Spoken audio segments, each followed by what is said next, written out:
May sinasabi kayo, ma'am, ano po, na lahat ng mga testigo, dokumento, markings ng lahat ng iyan, yan, hindi ka na pwedeng magdagdag during the trial. Is that a strict rule talaga, madam?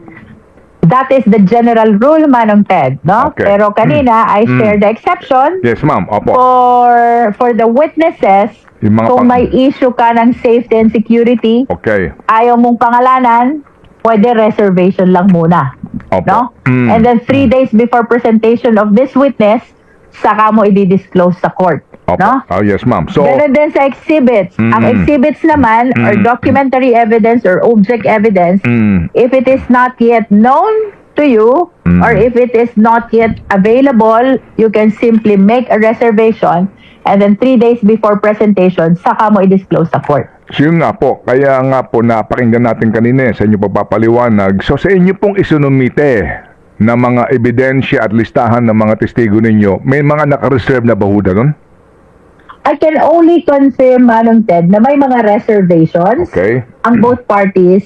However, we cannot deal as Of to the course. details of this Yes, ma'am. reservation. We respect that, ma'am. Yan po bahagi din po yan siguro nga ng panuntunan po no, ng impeachment court ngayon. So, meron kayo sa inyong panig na pinare-reserve no, sa takdang panahon, malalaman nyo kung ano ito as provided for ng mga rules ngayon. Okay, klaro yan. Yun ho bang subpina na hihingiin nyo sa court? Ngayon pala sinasabi nyo na hindi. Hindi pa. What is that, Manong Ted? Yun ho bang, Subpoena? apo, di ba ho, may posibilidad na humingi kayo sa court ng subpoena duces tecum para po sa ilang mga importanteng dokumento na kakailanganin ng prosecution. Sa ngayon po kasi, baka hindi nyo pa hawak yun kasi wala kayong subpoena powers o hindi nyo nagawa yan during the preliminary investigation in the House. Nahingi kayo ng saklolo sa impeachment court para magsubpoena kayo ng mga importanteng dokumento. Yan bang, kung ganyan ba, ngayon pa lang dapat maalaman na ng defense? We understand that, Manong Ted, no? The need for the issuance of subpoena. But right now, our focus is on the pre-trial conference, no?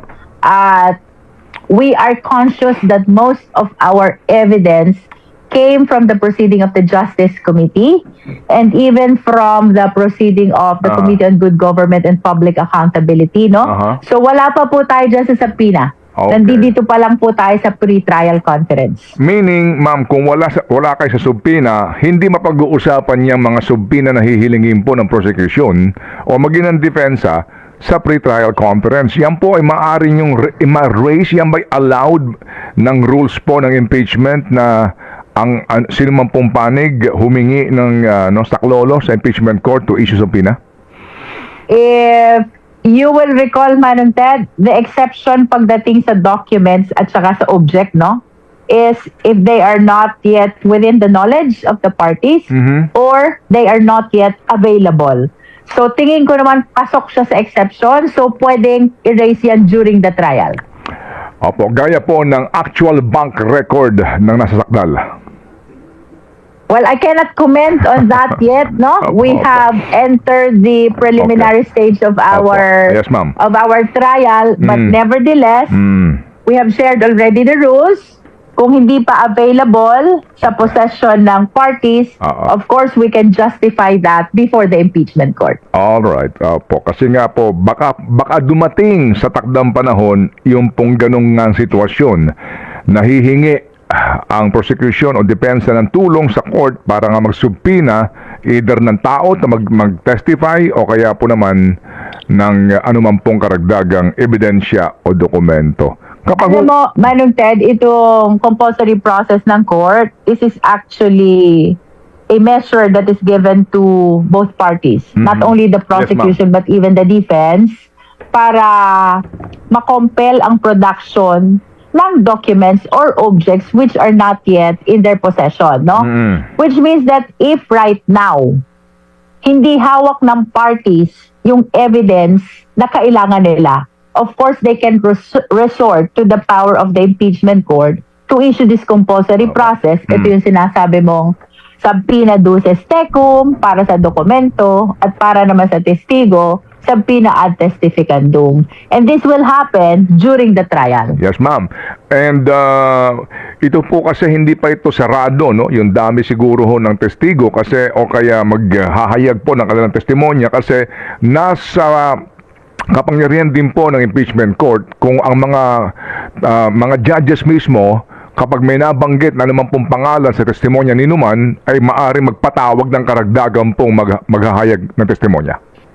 That is correct, Manong Ted. As Okay. a matter of fact, that falls within the exclusive prerogative, Okay. power of the senator judges kung meron silang gustong isubpoena Opo. na additional witnesses. At earlier, binanggit ko din kung may issue ng safety and security, Opo. pwedeng reservation lang muna. Ang banggitin namin during pre-trial conference and pre-trial brief, Okay. saka natin i-disclose during the trial. Opo. At ma'am, diyan po sa usapin po ng mga pagsubpina, papaharap po ng mga tao bilang testigo o maghahayag po ng kanilang testimonya, majority vote po ang botohan dyan ng mga... That's what I understand. Majority of present, no? Opo. Maliwanag yun. We call that simple majority. Majority Okay. of the present senator judges. And that will be subject to the discretion of the impeachment Yes, ma'am. court whether or not i-grant nila yung motion for the issuance of subpoena. And that will be raised by, not by the prosecution, but a member of the court. Well, even the parties can raise that. Pwede Okay. tayong mag-motion. The Okay. prosecution, the defense, and even the senator judges. So, you can... Actually, pagdating sa senator judges, walang limit yung power nila actually. Opo. They can participate during the direct, they can participate during the cross. Ang tawag namin doon, Okay. ako Okay. clarificatory questions. Opo. Pagdating dito sa mga motions, they can actually raise also motions which are relevant to the proceeding of this impeachment trial. Okay, to make this more interesting and medyo understandable, halimbawa po during the trial, kayo na nasa prosecution magsasabi na, Your Honors, we have to have these documents. Ito'y importante para malaman ng publikong katotohanan, etc., etc.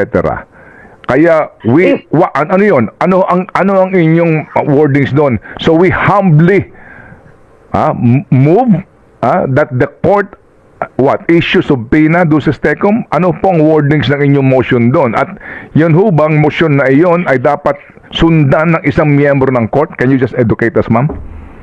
Well, if that pertains to a document, no? Subpoena duces tecum. Yan. Motion for issuance of subpoena duces tecum. And since that is trial stage already, no? Ang nakalagay sa rules, pwedeng mag-rule outright ang presiding officer. Okay. Meron din siyang choice that the motion be put to a vote Ayun. pagbotohan, Okay, no? okay. But there are instances also na kahit nag-rule ang presiding officer, kung may nag-register na objection among the senator judges, Pwede. automatically that will be subjected to vote. Ayun. Ako, this is really very interesting, madam. Ang gahanda na kami ng popcorn talaga nito pag nagsimula ito. Sakali. Anyway, just to make you smile, madam chairperson. Ma'am, ano ba rules dito? Klaro na ba na 4 ang inyong articles of impeachment, no? 4 po ang mga grounds ninyo. Ano yan? Kapag ho ba magsisimula muna kung ano ang uunahin, sino ang magdidesisyon? Ang court? Unahin natin tong threats na to. Ganun po yun. Actually, meron tayong jurisprudence dyan, Manong Ted, no? Tawag natin Enrile versus Sandigang Bayan, kung saan pre-announce ang exclusive judgment and authority of the parties, not only the prosecution, to decide on the manner by which the evidence will be presented, no? That includes the order of presentation of the 4 articles of impeachment, which means, Manong Ted, kung paano namin sila nilatag in the articles of impeachment, we are reserving the discretion kung paano namin yan i-presenta during the trial. Nevertheless, that order of presentation must be submitted at the stage of the pre-trial conference. Okay, sige. So ma'am, ito pong order of presentation, ano ba rules dito? Pwede bang after first presentation ng inyong unang artikulo, pagbotohan na natin kaagad ito? Nang magkaalaman tayo, ano ano ba ang rules yan? Manong Ted, maliwanag sa ilalim ng Senate Rules on Impeachment, no? Tatapusin muna lahat ng 4 articles na presentation of prosecution's evidence, no? Bago tayo mag-proceed dun sa voting, tapos ang botohan per article. Kunyari, first article. Okay. What is the vote of the senator judges? One by one yun. They have the privilege to explain also their vote. And we proceed to the second article. Anong boto ng senator judges, no? And of course, yung one of the debatable issues ngayon is kung paano natin i-interpret yung threshold na sinasabi sa Constitution, which is 2/3 of all the members of the Senate. That's how we convict, no? Opo. Because if we do not reach the threshold, which is 2/3 of all, then it should amount to acquittal of the respondent. Okay, yun po. So kami po'y natuto na naman dito sa ating aasahan girl sa July 6 na ating pong panonoorin na proceedings. So ma'am, yung pong usapin ng threshold na iyan, yan po ay dapat marisolba, with all due respect, ng impeachment court sa July 6. Yan pong issue ng threshold na ilan ba talagang botong kakailanganin para i-convict doon sa provision ng ating saligang batas na kinakailangan po na 1/3 of all the members of the Senate. So, dapat ba ma-resolve na yan bago magsimula po? Pinag-aaralan natin yan, Manong Ted, no? Kung meron na bang irreparable damage, no? Na masusustain. May requirements kasi yan before you can actually elevate the matter to the Supreme Court, no? So perhaps after this pre-trial conference, pag-aralan niya ng prosecution, when is the proper timing really to clarify the threshold required for the purpose of conviction, no? Kasi alam mo naman, etong mga diskusyon na to, nag-umpisa ng change of leadership. Lumabas yung kaso ni Avellino versus Cuenco, no? Which for purposes of discussion on quorum, on majority, on threshold, I think relevant for the impeachment court. What I mean is, whether the Senate is acting as a legislative body or an impeachment court, lahat ng proceedings nila is governed by the rules on quorum, on majority, and on threshold. So, sa akin lang, it is important na ma-address ito. It is important na marinig kung anong pronouncement ng Supreme Court, no? I do not even know if they will consider this as a justiciable issue, but for me it is, sapagkat ito ay napapaloob sa ating konstitusyon, no? At divided ang opinion ng mga legal luminaries and even people in the administration and in the opposition, no? And that is why the Supreme Court as the final arbiter, I think it's important na maliwanagan tayong lahat as to how we will interpret this threshold as pronounced in the Constitution. Kasi nga po, parang mahirap pa yata mangyari, Madam Chair, na matatapos yung impeachment ng halimbawa po, nagbotohan ng mga senator judges sa threshold nila, binago nila yung 16, and then anuman po decision doon, pupunta ng Supreme Court to question it. Di ba? Mas maganda yata, maklaro na yung threshold na yan. Para I understand. Tama, no? Kasi Manong Ted, ang gusto mong sabihin, natapos na yung impeachment trial, nagkaroon na ng judgment, mukhang wala pa rin finality kasi nagtatalo ang mga tao as to the proper interpretation of threshold, no? So, for the sake of fairness at saka clarity, para pare-parehas tayong submitted sa anumang position ang tama concerning threshold. I understand your point na sana magkaroon na ng kaliwanagan. Opo, yes ma'am. Para din po sa maka-move on na po tayo after this trial. Tama, wala na iba pang pagtatalo ng issue. Ay, nako. Sige po. Madam Chair, thank you for your... Happy Father's Day to you. Happy Father's Day kay Tatay Digong at sa lahat ng aking kapwang mga ama. Pero unahin muna natin ang mensahe natin kay Tatay Digong, ha? Tatay, kapit lang po, ha, dahil ang buong sambayan ng Pilipino patuloy kayong tinitingala bilang ama ng bayan. Ibang klase po kasi nag-iepekto nyo sa lahat ng Pilipino, eh. Dati kapag Pilipino nagtatago. Ngayon, mga Pilipino taas noo. Dahil nga po, una-una, talaga naman pong nagpatupad ng malinis na pamumuno sa Pilipinas. Sa ilalim niyo po, umunlad Pilipino, naligtas ang napakarami nating mga kababayan sa sakuna, lalong-lalo na ng panahon ng COVID. Kaya po ngayon, ang mga Pilipino taas noo. Kung dati nahihiya magpakilala ang mga Pilipino, ngayon marangal na dinideklara sa buong mundo na sila ay Pilipino. Dahil po yan sa inyong naging pamumuno. Dahil po sa inyo, naging mapayapa ating mga komunidad, natakot ang mga korap, dahil ang unang-unang tinanggal nyo sa posisyon ay yung mga pinakamalalapit sa inyo nung panahon ng kampanya. So, hindi nyo po sinunod yung traditional formula ng mga politiko na mga tumulong sa eleksyon, kinakailangan bayad utang. Kayo po, whiff of corruption, sapat ng masisibak ang mga pinaka-malalapit sa inyong mga tauhan. Alam ko po yan, di ba? Ako naman kasi yung nag-a-announce kung sino na naman yung sinibak ninyo dahil nga po sa whiff of corruption. Hindi na po naulit ngayon yan sa pamumuno ng mga bangag. Dahil ngayon po, ang bangag ang siyang pinakakurap sa kanilang lahat. Kaya ano po ang aasahan natin? Kung ano ang puno, ganun din ang bunga. Dahil ang pinakakurap ngayon ay ang bangag ng presidente, syempre, lahat ng mga tagasunod niya gumagaya lang at sumusunod sa kanilang yakap, sa kanilang mga hakbang. Kaya nga po, miss na kayo ng mga Pilipino. Hindi lang po bumalik ang kriminalidad ngayon, lantaran na rin ang korupsyon, balik po ang mga nagtutulak na droga, balik po ang mga krumaduma ng mga krimen na ginagawa ng mga kriminal. Ngayong wala na silang kinatatakutan dyan sa Malacanang. At siyempre po ang mga OFW, naku po, balik na naman ang mga tanimbala, balik na naman ang mga problema ng mga OFW, nagputukan po sa gitnang silangan. Naku, napakatagal po bago nag-anunsyo ang gobyerno na sila ay gagawa ng hakbang para maibalik ang lahat ng Pilipino na gustong umuwi. Samantalang nung panahon ng COVID, talaga naman po isang salita lang. Lahat ng Pilipino uuwi, susunduin at ibabalik sa ating bayan. Yan po talagang namimiss sa inyo. Dahil ang inyong katapatan po sa inyong katungkulan ay parang katapatan talaga ng isang mabuting pamilya sa kanyang mga kaanak. At kaya nga po hanggang ngayon, ang tawag namin sa inyo, kayo ang aming Tatay Digong.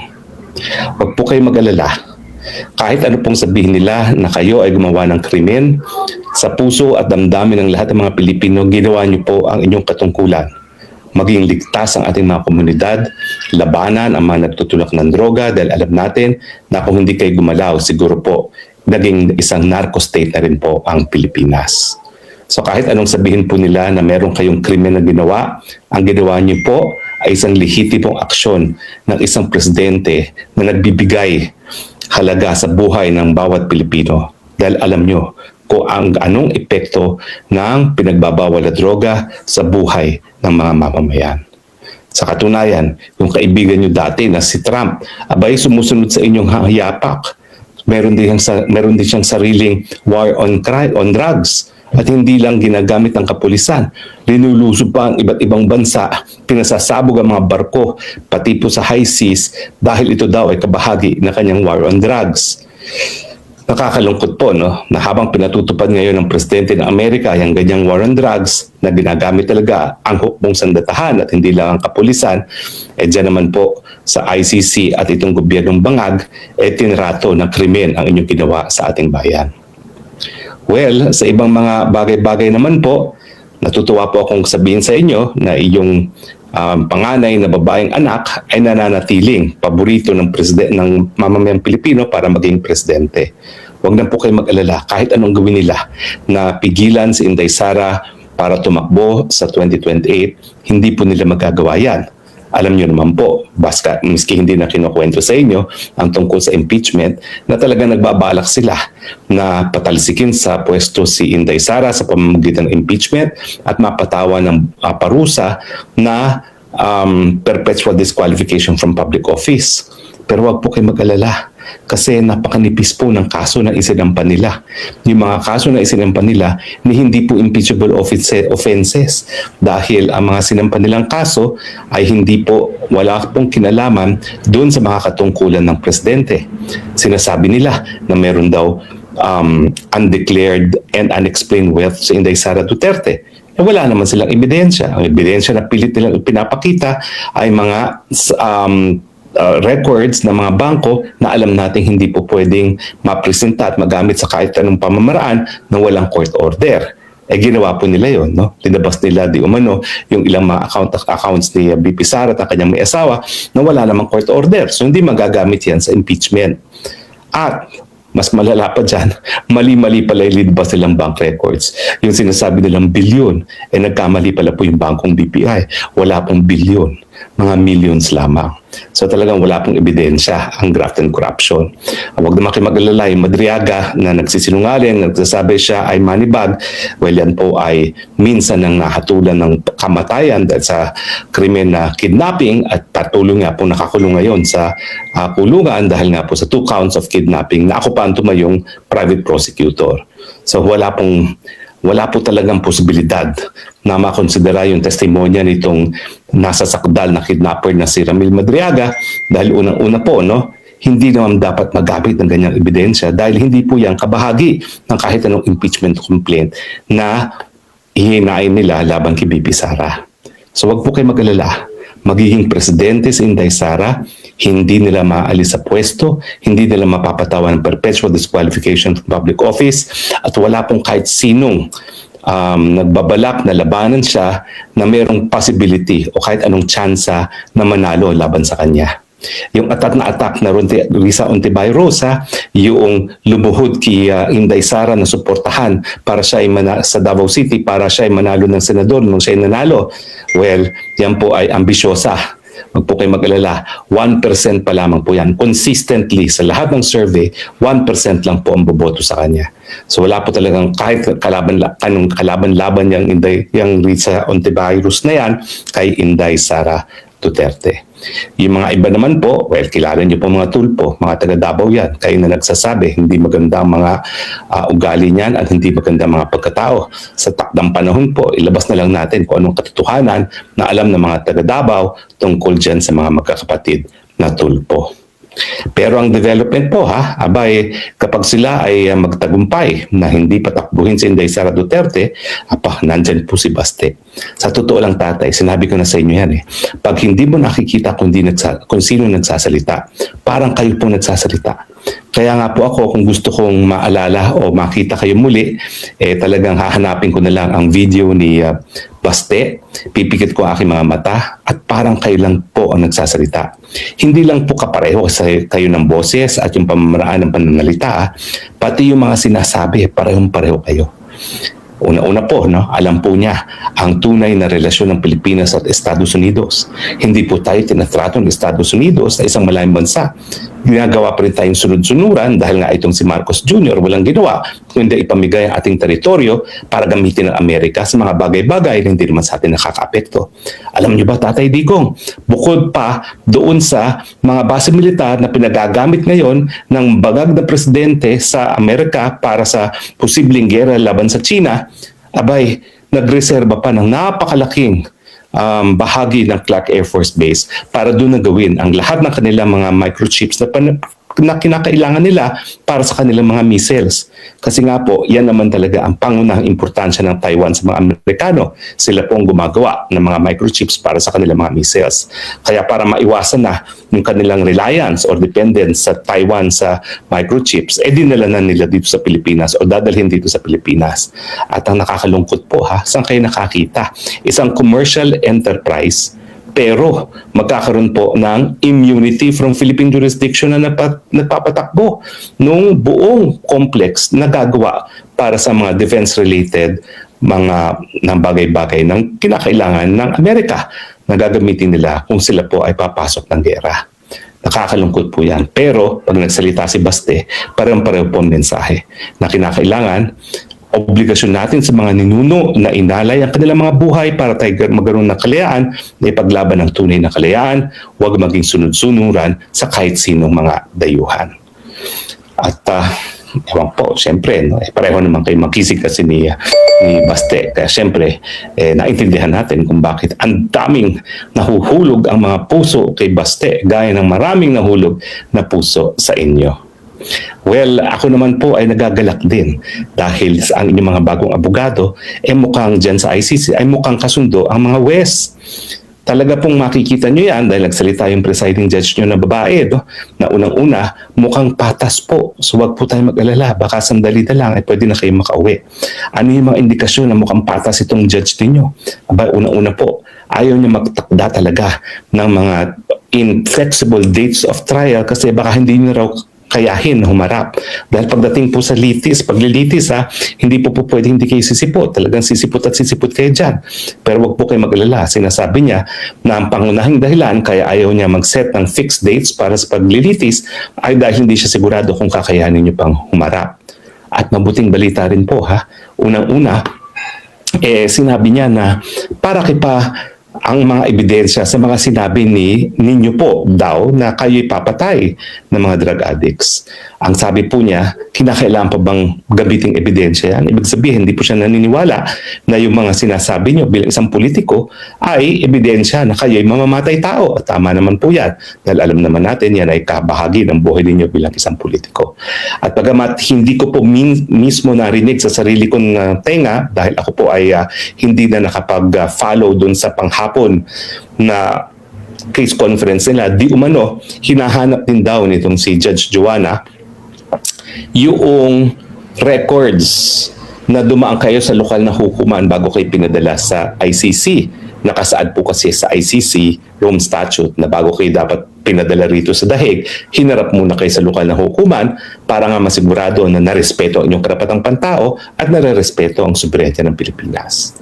Kung talagang sinabi po niyan, yan po ay indikasyon na meron siyang naiisip na balakid sa pagpapatuloy na paglilitis kung hindi kayo naharap sa lokal na hukuman. At dapat naman po, dahil sa kung babasahin yung Rome Statute, talaga naman pong shall yan, no? Haharap kayo, shall, mandatory, walang lusot, dapat gawin. Dahil yan nga po isang probisyon na sang-ayon sa kagustuhan ng mga bansa na bumuo ng ICC at kasama po tayo doon, yan ay mangangalaga sa karapatang pagtao at pangangalagaan din ang soberenya ng mga bansang kasapi ng ICC. So, mukhang patas naman po itong magiging trial judge natin na hindi ko masasabi, lalong-lalo na dun sa presiding judge ng pre-trial chamber. Nagbusit na busit dun sa mga sinasabi ng mga abogado niyong nauna. No? Hindi ko lang po alam kung talagang siya ay inherently hindi patas sa inyo o nagagalit lang dun sa dating abogado. No?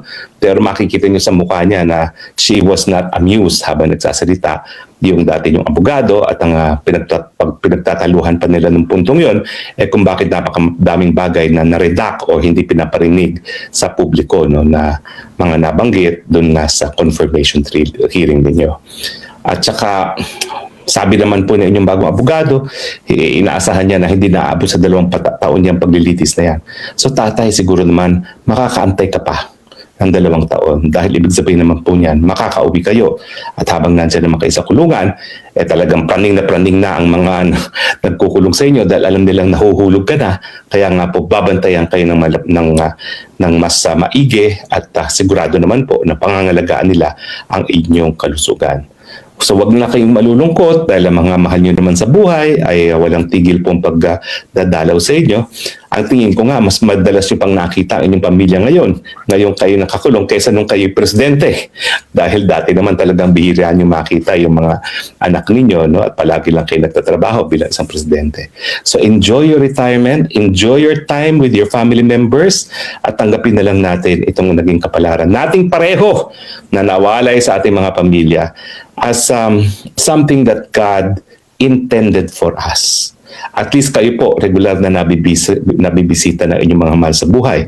At sigurado ako na bagamat wala kayong bisita ngayon na Happy Father's Day, sa mga darating na panahon at ang balita ko po, sa 22 ang babalik na bisita sa inyo. Hindi ko lang po alam kung sino, no?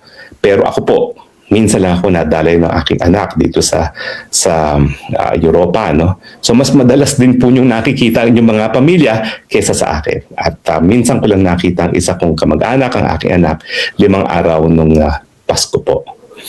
Anyway, muli po, Happy Father's Day. Mahal po namin kayo.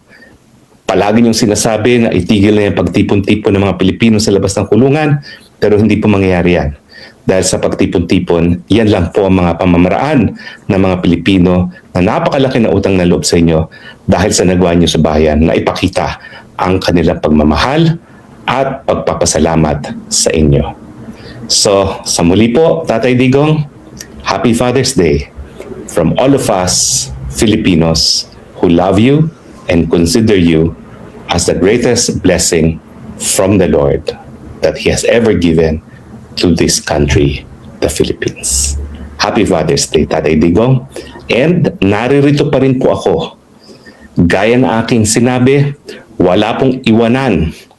Maraming pagkakataon po na nagnais na akong umuwi ng Pilipinas. Hindi na bale na nakakulong. At least doon po malapit sa pamilya at sa mga mahal sa buhay. Pero palagi ko pong inaalala yung aking pangako sa inyo, walang iwanan. Nasa Europa pa rin po ako, medyo malayo napalayo ng kaunti sa inyong kulungan sa Netherlands, pero naririto pa rin po ako at ginagawa ko po ang lahat para magkaroon na tayo ng reunion dyan at least sa The Hague at para sabay na tayong umuwi ng Pilipinas. Yan po ang ating pangako sa isa't isa, walang iwanan, sabay tayong uuwi ng Pilipinas. Happy Father's Day, Tatay Digong. Bye. Ito po yung Spokes ng Bayan, bumabati sa lahat ng Padre de Familia. Happy Father's Day. At sana po, dahil kaya yung yakapin ang inyong mahal sa buhay, yakapin niyo po sila. Sabihin niyo, you have made my fatherhood a very happy experience. So, I pray and thank the Lord for those who can embrace their loved ones. And I pray that God's will be done. Happy Father's Day, everyone.